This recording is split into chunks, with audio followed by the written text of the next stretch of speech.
Magandang araw! Welcome back sa ating YouTube channel.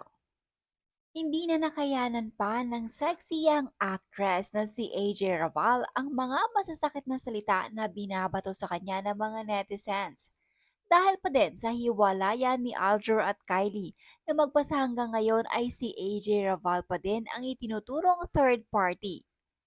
Tulad ng paulit-ulit na sinasagot ni AJ ay marin pa din niyang itinatanggi na hindi umano siya ang naging dahilan kung bakit nasira ang pamilya ni Kylie at Aljur.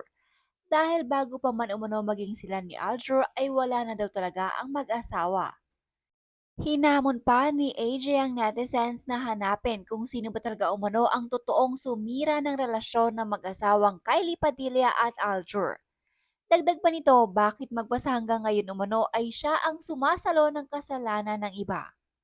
Ipinagtanggol din ni AJ ang aktor na si Aljur. Sinabi nitong bakit pag si Kylie daw ang nakita ng mga tao na may kasamang iba ay palaging sinasabi ng mga ito na deserve din ni Kylie na maging masaya.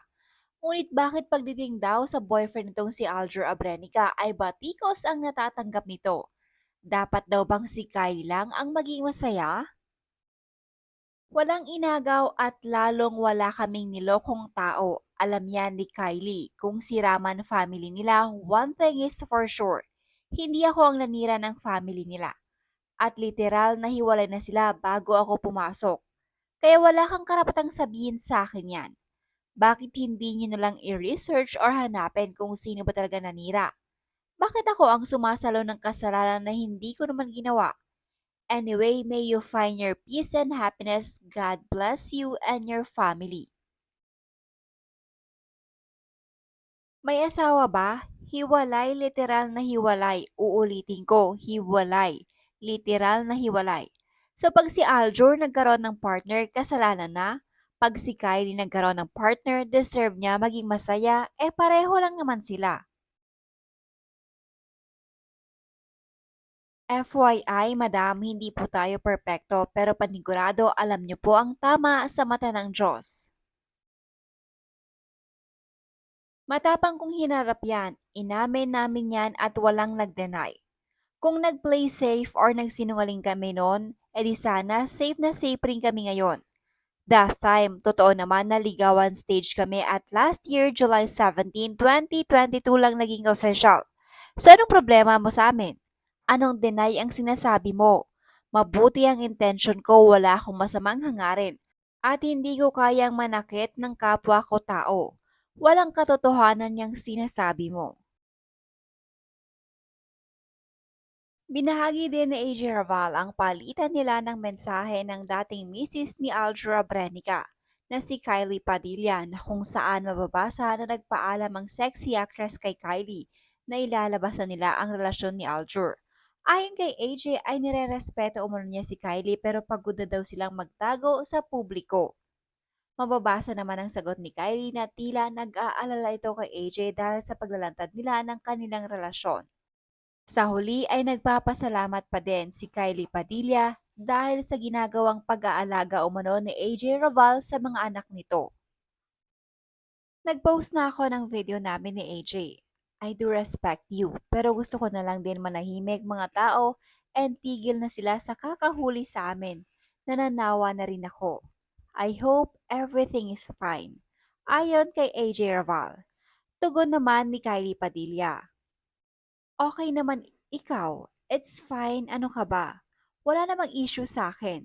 Di naman ikaw ang naging problema namin sa relasyon namin before. Di ko rin alam paano gagawin sa sitwasyon. Pinapaliwanag ko naman na sa mga tao na hindi ka third party. Sumagot naman dito si AJ Raval. Ayon dito, okay ako. Yes, yes. Salamat sa pagpapaliwanag.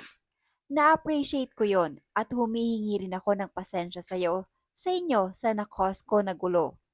Thank you sa understanding. Can I follow you? Ayon naman kay Kylie ay magulo na kami before pa ng lahat eh.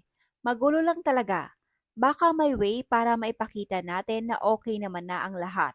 Mag-iisip ako ng paraan kasi ayoko din yung nangyayari. Nagko-cause ng stress of both sides na pwede naman maging okay tayo. Gusto ko mag-thank you na inaalagaan mo mga babies ko. Problema nila yan, hayaan na lang natin sila. Basta mamuhay ka ng may peace of mind, wag na tayo mangialam ng buhay ng iba. Not until hindi divorce ang mag-asawa, hindi mo matatawag na literal na hiwalay ang mag-asawa. Kaya kung ayaw niyong natatawag na kabit, huwag makipagrelasyon sa taong kasal pa. Maging responsible ang lahat sa mga gagawing desisyon sa buhay. Ganyan talaga ang mindset ng mga babae, alam na may asawa, pumatol pa. Basta lahat ng mga agaw ganyan ang linyahan, hiwalay na sila nung naging kami. Hindi man ikaw ang dahilan kung bakit sila naghiwalay, ikaw naman ang dahilan kung bakit hindi na sila magkakabalikan. Minsan, kung sino pa ang mukhang biktima ay siya talaga ang tunay na may kasalanan. Hindi natin alam ang buong istorya kaya wag kagad maghuhusga. At kahit naman sino ditong babae, kahit na alam na may relasyon si Kylie at Aljur, pag niligawan ni Aljur, bubuka din yan. Kaya wag na masyadong judgmental sa iba, baka mas madumi ka pa. Kasal kasi si Aljur at Kylie, kaya kahit baliktarin pa ang mundo, ang labas ay mistress pa rin siya. Masasabi lang na literal na hiwalay if wala na din na nagbabind by law. Tama, pareho lang naman sila. Ewan ba sa ibang tao, awang-awa kay Kylie. At kung babae man ang naunang nagloko, okay lang yon kasi pag lalaki naman ang nagloloko, okay lang din naman. Ang hilig mambash, akala mo mga perpektong tao. Mas deserve ng mga anak nila maging masaya at mabuhay ng tahimik at walang nababasa sa social media.